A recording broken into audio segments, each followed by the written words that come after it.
नमस्कार, खबरों की खबर में आपका स्वागत है। मैं हूं संकेत उपाध्याय। आज की एक बड़ी खबर बॉलीवुड फिल्मों के सुपरस्टार शाहरुख खान के बेटे आर्यन खान की करीब 1.5 साल पहले कॉर्डेलिया क्रूज नाम की एक शिप में गिरफ्तारी से जुड़ी हुई। सुर्खियों में रही उस गिरफ्तारी के पीछे की साजिश अब सामने आ गई। आर्यन खान को 2 अक्टूबर 2021 की रात को ड्रग्स रखने और ड्रग डीलरों से संपर्क के आरोप में नारकोटिक्स कंट्रोल ब्यूरो यानी कि एनसीबी की मुंबई इकाई ने कॉर्डेलिया क्रूज से गिरफ्तार किया। उस समय एनसीबी के मुंबई जोन के डायरेक्टर थे समीर वानखेड़े, जो इस गिरफ्तारी के कारण विवादों में रहे और अब उनकी मिलीभगत सामने आ गई। एनसीबी की विजिलेंस ने आर्यन खान की गिरफ्तारी के पीछे समीर वानखेड़े की संदिग्ध भूमिका को सामने लाकर के रख दिया है। ये जो विजिलेंस रिपोर्ट है, इसके मुताबिक आर्यन खान की गिरफ्तारी के पीछे उनके पिता शाहरुख खान से 25 करोड़ रुपए की जबरन वसूली की साजिश थी, एक्सटॉर्शन। और इसके लिए कई संदिग्धों को जानबूझकर छोड़ दिया गया। इस मामले में आर्यन खान की जमानत पर सुनवाई के दौरान ही उनकी गिरफ्तारी पर सवाल खड़े होने शुरू हुए और समीर वानखेड़े की भूमिका की जांच एनसीबी की विजिलेंस टीम को सौंप दी गई। 25 अक्टूबर 2021 को यह जांच शुरू हुई।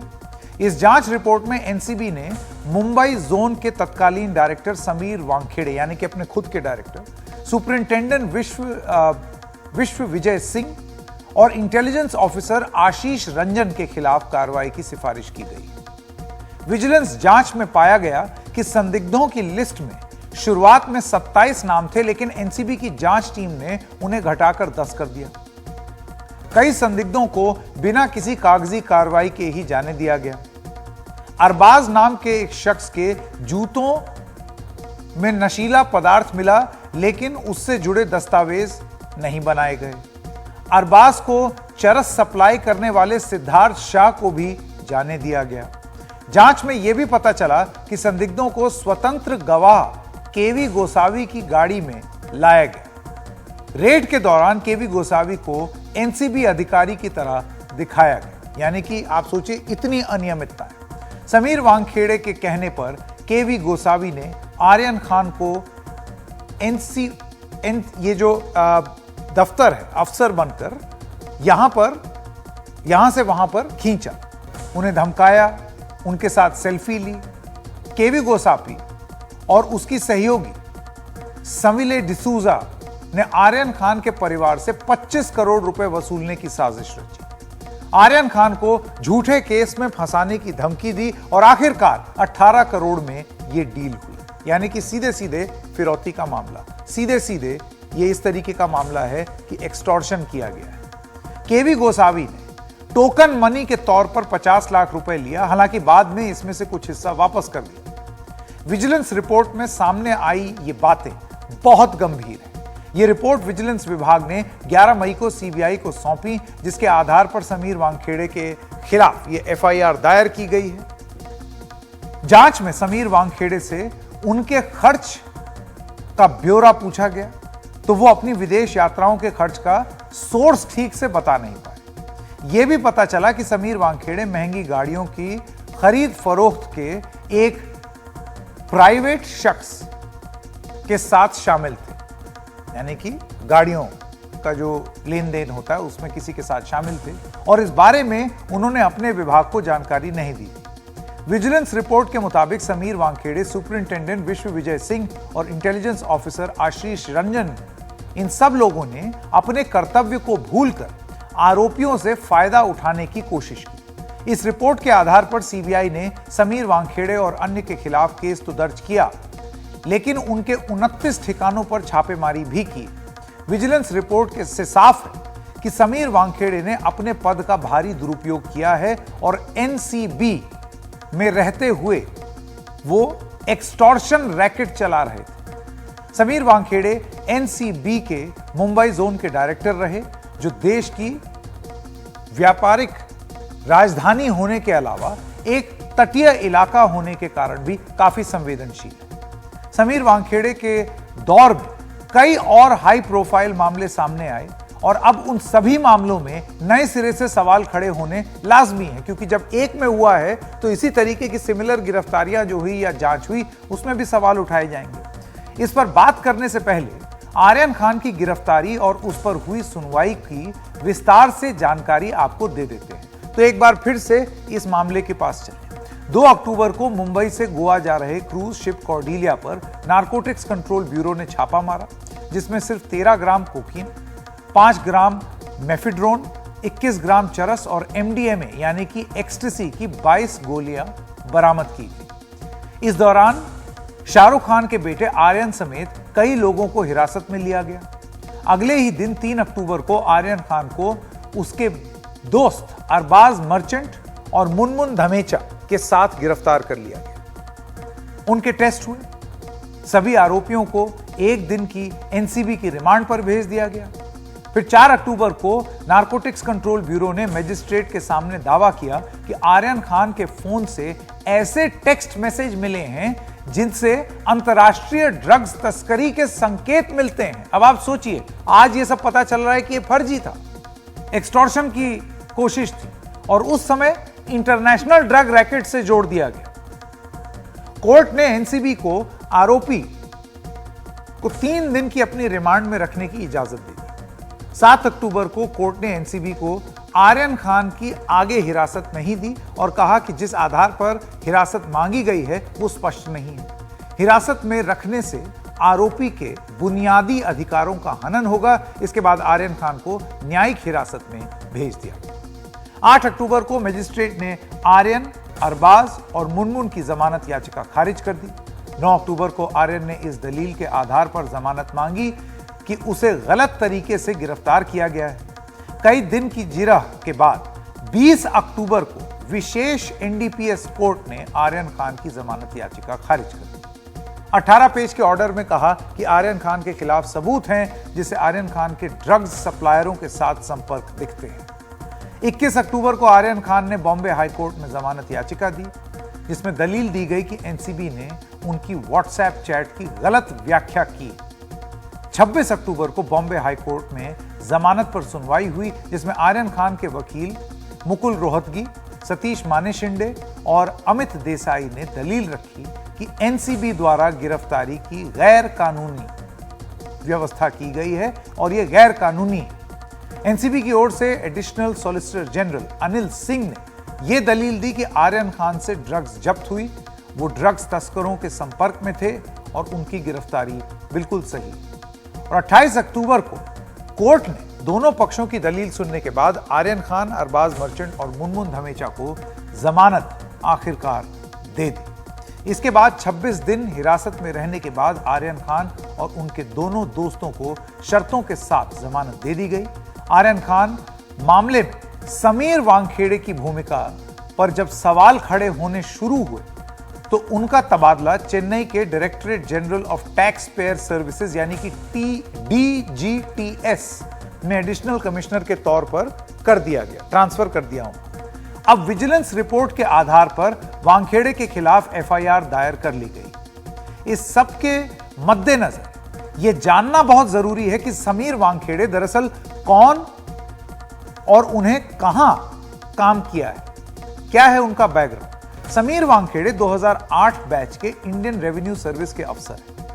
मुंबई में एनसीबी का जोनल डायरेक्टर बनने से पहले वो नेशनल इन्वेस्टिगेशन एजेंसी यानी कि NIA और डायरेक्टरेट ऑफ रेवेन्यू इंटेलिजेंस यानी कि DRI, एक एजेंसी जो आतंकवादी मामलों में जांच करती है और दूसरी जो कि फ्रॉड वगैरह जो होता है रेवेन्यू उस डिपार्टमेंट। ऐसे अहम और संवेदनशील विभागों में एक ऐसा आदमी काम कर चुका है जो कि जिसके ऊपर सीधा सीधा आरोप लगाया है एनसी, उसकी खुद की ही कंपनी ने, एनसीबी ने, कि आप तो फर्जीवाड़ा कर रहे थे और आप एक्सटॉर्शन तो नहीं चला रहे थे, पैसा लेन देन तो नहीं हो रहा था। मुंबई इंटरनेशनल एयरपोर्ट में कस्टम अधिकारी रहने के दौरान 2016 में अभिनेता शाहरुख खान पर ज्यादा बैगेज रखने के कारण वो 1.5 लाख रुपए की कस्टम ड्यूटी का फाइन लगा चुके थे।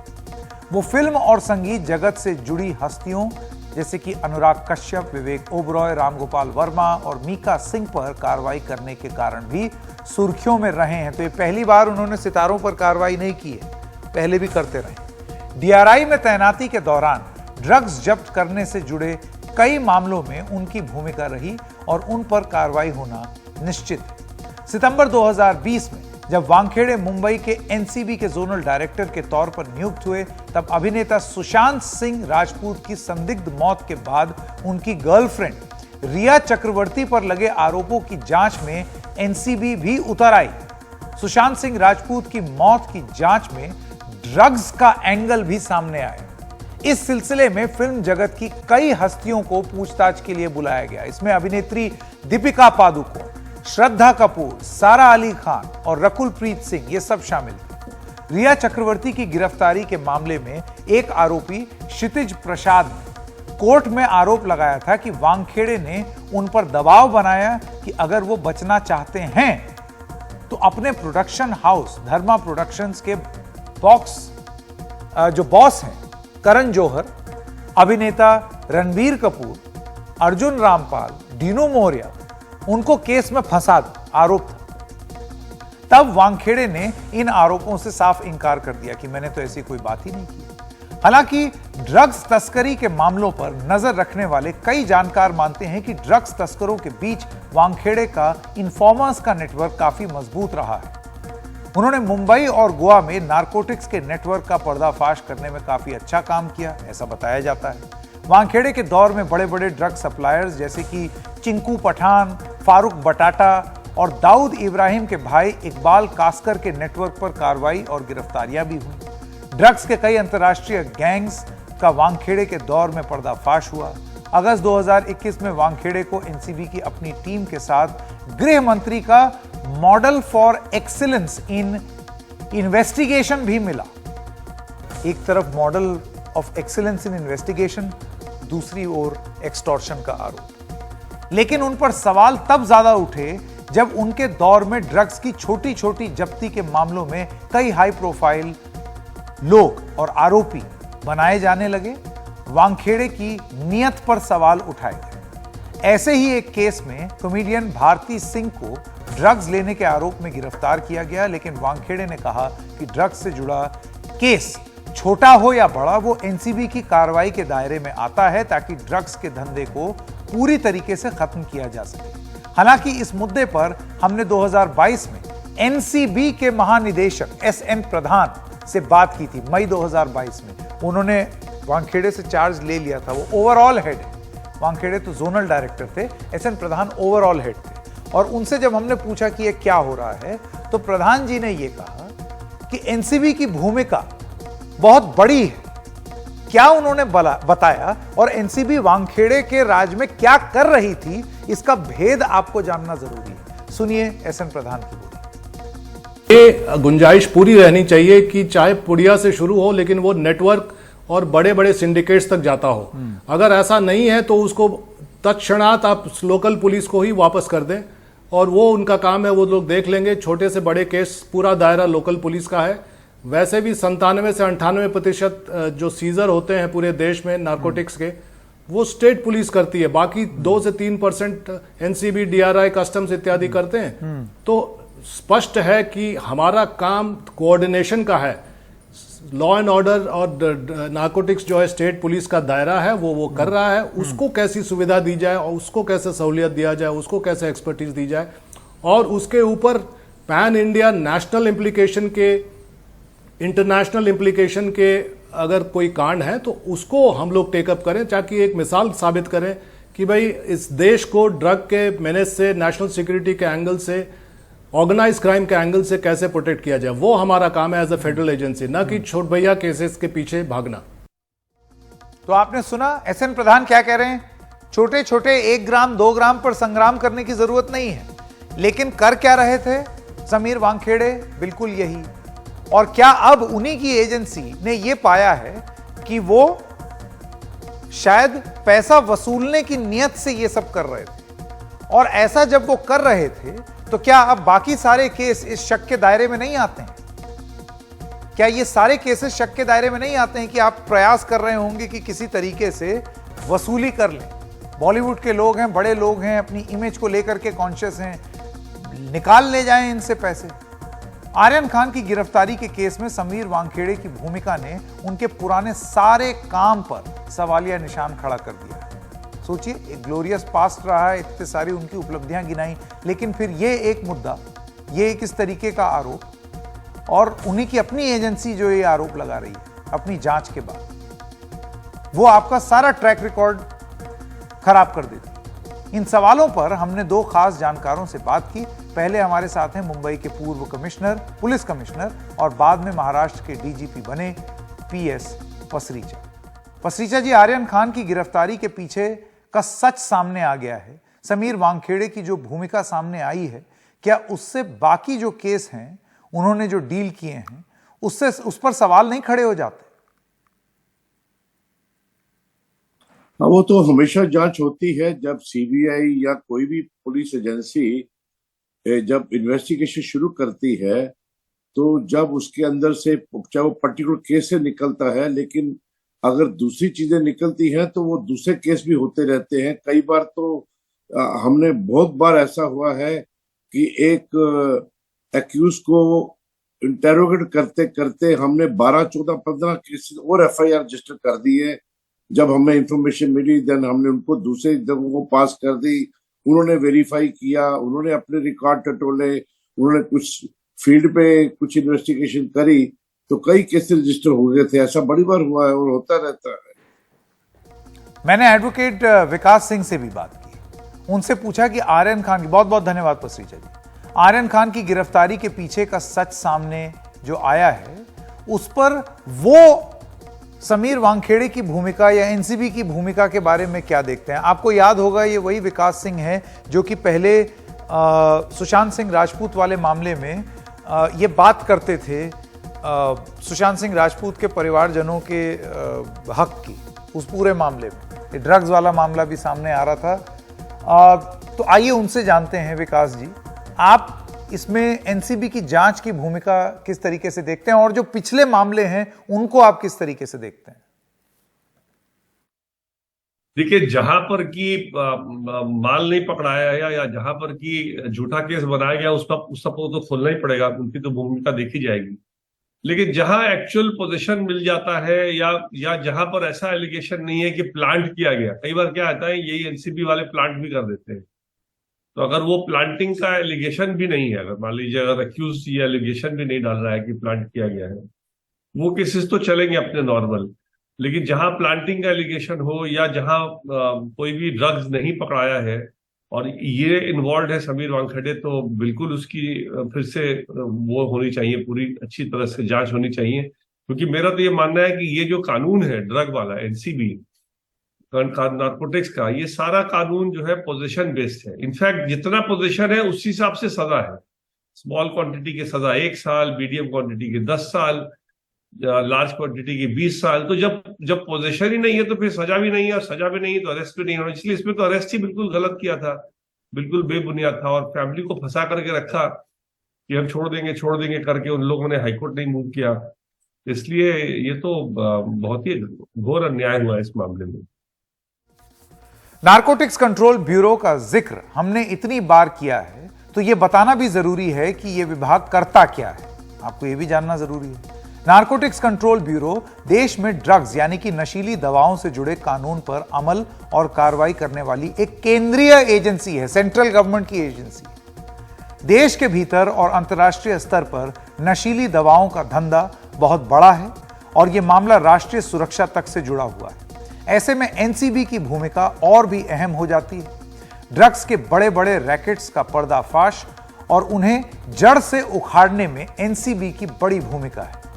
इसी सिलसिले में नारकोटिक्स कंट्रोल ब्यूरो और भारतीय नौसेना ऑपरेशन समुद्रगुप्त के तहत बड़ी कार्रवाई कर रही है। इसके तहत अब तक 40,000 करोड़ से ज्यादा की ड्रग्स बरामद हो चुकी है। इनमें सबसे बड़ी 12,000 करोड़ रुपए कीमत की है जो पकड़ी है। यह ड्रग्स हाल ही में कोच्चि के पास पकड़ी गई।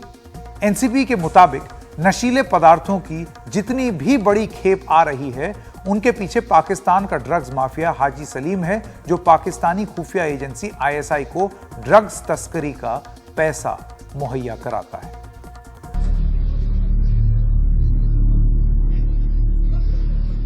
नशीले पदार्थ मेथाम्फेटामाइन की इतनी बड़ी खेप देश में पहले कभी नहीं पकड़ी गई। इस खेप को एनसीबी और भारतीय नौसेना ने ऑपरेशन समुद्रगुप्त के तहत जब्त किया।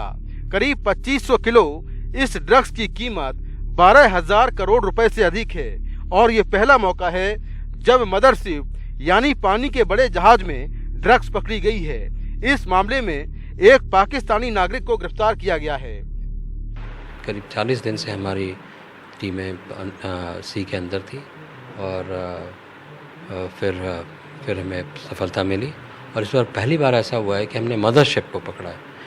और मदरशिप बिकॉज़ ये मदरशिप जो है वो बहुत बड़ा लोड लेकर ड्रग का लोड लेकर चलती है।